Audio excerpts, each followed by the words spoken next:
Y ahora vamos a presentar a Federico González Rouco. Él forma parte de los economistas de la nueva generación. Nació en 1992 y se especializa en algo en lo cual hay pocos especialistas en la Argentina, que tiene que ver con la propiedad, con la vivienda, con ser inquilinos o propietarios o dueños o inquilinos, como es su último libro. Bienvenido, Federico. Muchas gracias, José. Gracias por Lo tuyo, ¿eh? Bienvenido. Muchas gracias. Hoy vengo a presentarles una idea que es sobre cómo deberíamos pensar y cómo sobre todo este evento debería tratar de entender el acceso a la vivienda. Lo más importante que deberíamos tener y cuál debería ser el foco es, tenemos que hablar de opciones. Todo lo que estamos acá hablando debería resultar en que las personas puedan elegir cómo y dónde vivir y no que la vivienda sea un limitante para las personas. Lo que nos debería interesar es que las personas puedan ir eligiendo en cada momento de su vida cómo vivir y que la vivienda entonces vaya adaptándose a cada momento de las personas. A lo largo de la vida, una persona va cambiando el tamaño de su hogar, el tamaño de la cantidad de personas con las que vive, al mismo tiempo también va cambiando las necesidades que tiene de vivienda. Con lo cual, lo que necesitamos es que haya un ecosistema de vivienda que pueda ir adaptándose a eso a medida que vaya pasando el tiempo. Y esto es importante porque la vivienda, el lugar donde uno vive, es quizás el espacio en el que más tiempo uno va a pasar a lo largo de su vida. Este espacio, cuando es de calidad, cuando brinda todas las necesidades que uno puede llegar a tener, impacta en varios factores. Impacta en la salud de las personas, impacta en la riqueza de las personas, en la educación, en cómo se relaciona con la comunidad y al mismo tiempo en su desarrollo. Hablo de que impacta en la salud porque una buena calidad de la vivienda obviamente se ve trasladada a la salud tanto física como mental de esas personas. Ahora bien, lo que se haga desde el ecosistema de vivienda para promocionar y para impulsar el acceso a la vivienda a través de la propiedad o a través del alquiler va a tener efectos sobre eso. En cuanto a la riqueza, lo que estamos viendo es que acceder a una vivienda a través de la propiedad suele ser pensado como un mecanismo casi automático para ahorrar. Esto no necesariamente es tan así, o por lo menos no es necesariamente así siempre y en todo lugar. En algunos momentos, un buen mercado de alquiler también puede funcionar para que las personas ahorren. Por otro lado, en general, se suele ver que los hijos de personas que tienen cierta estabilidad residencial suelen tener mejor desempeño educativo y menor embarazo adolescente. Son dos variables importantísimas para pensar la trayectoria de vida de las personas. Por último, cuando hablamos también de cómo las personas se desarrollan y se relacionan con su comunidad, en general las personas cuando tienen seguridad de la tenencia y tienen la capacidad de saber dónde van a estar viviendo de acá a un tiempo, en general se relacionan más con su comunidad, en los lugares donde el voto no es obligatorio, votan más y además funcionan mejor los mercados laborales.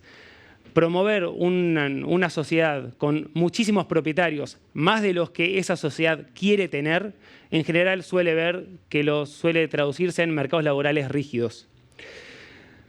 En Argentina alquilan 2,4 millones de personas. Esto es más o menos el 20% de todos los hogares del país.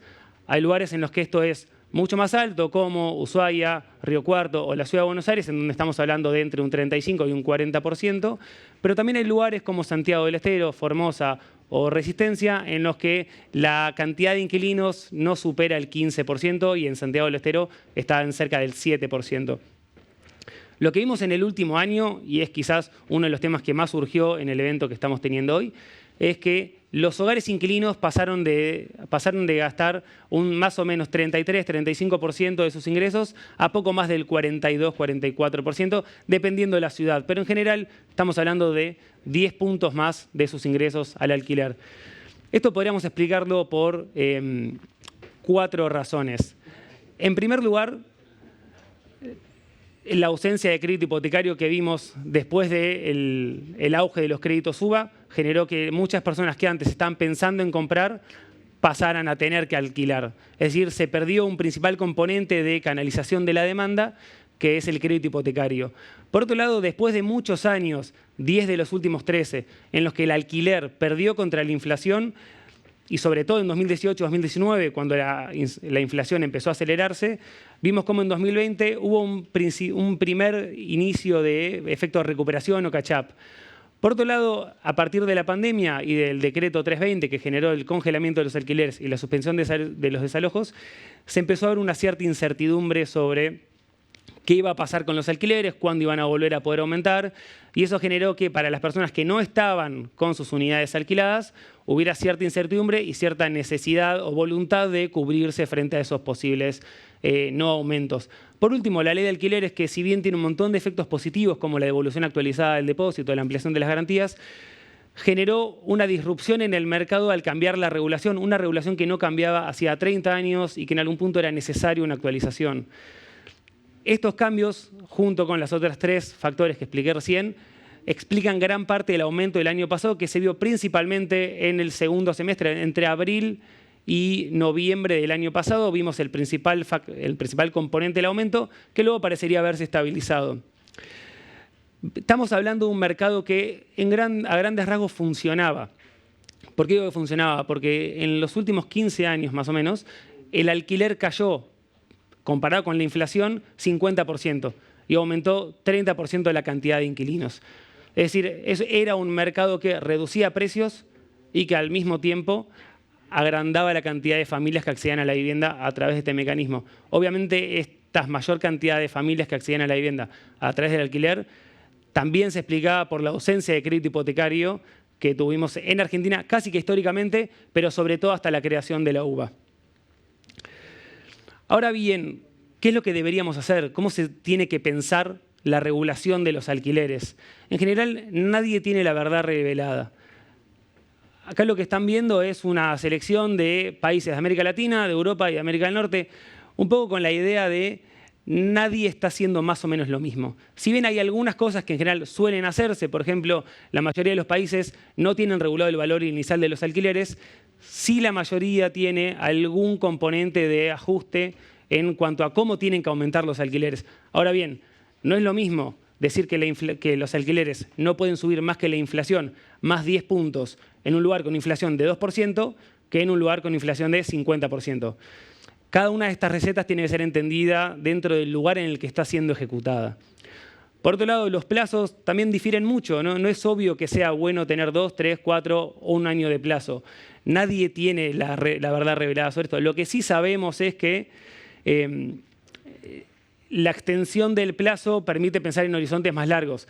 Y en algunos lugares la necesidad de tener plazos más largos tiene que ver también con cómo funciona ese país y qué tan largos son los horizontes. Por último, en general se suele pedir un depósito. En Argentina el depósito es de 1 mes de alquiler y si a partir de la última ley se tiene que devolver actualizado. En general esto es más o menos comparable con todo el resto de los países. Ahora bien, como para cerrar, creo que lo más importante es que toda la regulación y todo lo que se suele hacer y todo lo que se puede hacer tiene que tener en cuenta que lo importante es que las personas tengan opciones. Y ese creo que sea el mensaje principal de esto. Las personas tienen que poder elegir dónde y cómo vivir. El alquiler es un mecanismo de acceso a la vivienda que tiene muchísimos beneficios. Uno de los cuales es que, por ejemplo, en los lugares donde más inquilinos hay, también hay menor hacinamiento, porque el alquiler funciona para descomprimir la necesidad de vivienda en los lugares donde quizás no todo el mundo puede o quiere acceder a través de comprar una vivienda. El año pasado fue un año en el que se juntaron varios factores que explicaron al mismo tiempo lo que se puede llamar una tormenta perfecta para los inquilinos, para los propietarios y para el mercado inmobiliario en general. En cuanto a cómo solucionar esto, no es tan claro. Lo que sí sabemos es que no deberíamos modificar lo que funciona, pero al mismo tiempo tenemos que pensar en cómo ampliar el acceso, en cómo reducir las barreras de entrada y cómo hacer más fácil el acceso a la vivienda, ya sea a través del alquiler, a través del crédito hipotecario, que son los principales mecanismos para los cuales las personas sin muchos ingresos o sin muchos ahorros pueden acceder a la vivienda.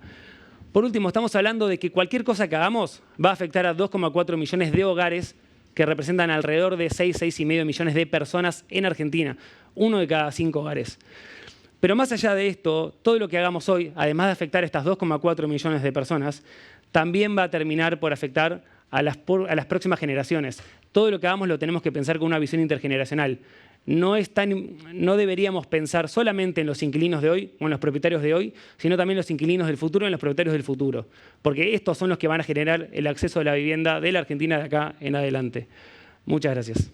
Y la pandemia rompió todos los moldes, ¿no? Pateó todo el tablero de lo que tiene que ver oferta y demanda en el mercado inmobiliario. Y se produjo un fuerte desencuentro justamente entre lo que se ofrece y lo que la gente busca para mudarse. ¿Qué pasó con las casas? De cada 100 personas, 94 quieren mudarse a una casa, pero solo 6 la vende. ¿Qué pasó con los departamentos? Completamente al revés. De cada 100 personas, 6 quieren mudarse a un departamento. Sí, lo escuchaste bien. Aún en este contexto quieren un departamento. Pero 94, no, quieren irse de la ciudad, quieren irse al verde, quieren espacio al aire libre.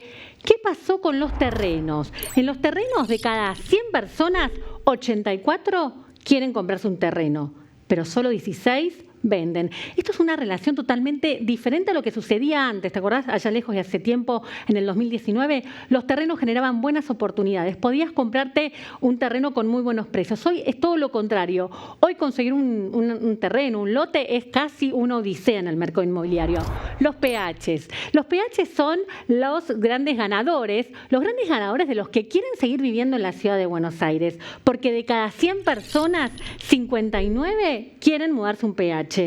Pero solo 41 los quieren vender. Ahora bien, nos vamos a un mercado totalmente diferente, que tiene que ver con los locales, con el mercado de retail, tan afectado en esta pandemia con tanto tiempo de encierro en cuarentena. Acá la relación es, cada 100 personas, 34 quieren comprarse un local. Sí, lo escuchaste bien. Son aquellos osados que se animan a levantar las persianas aún en este contexto económico de la Argentina.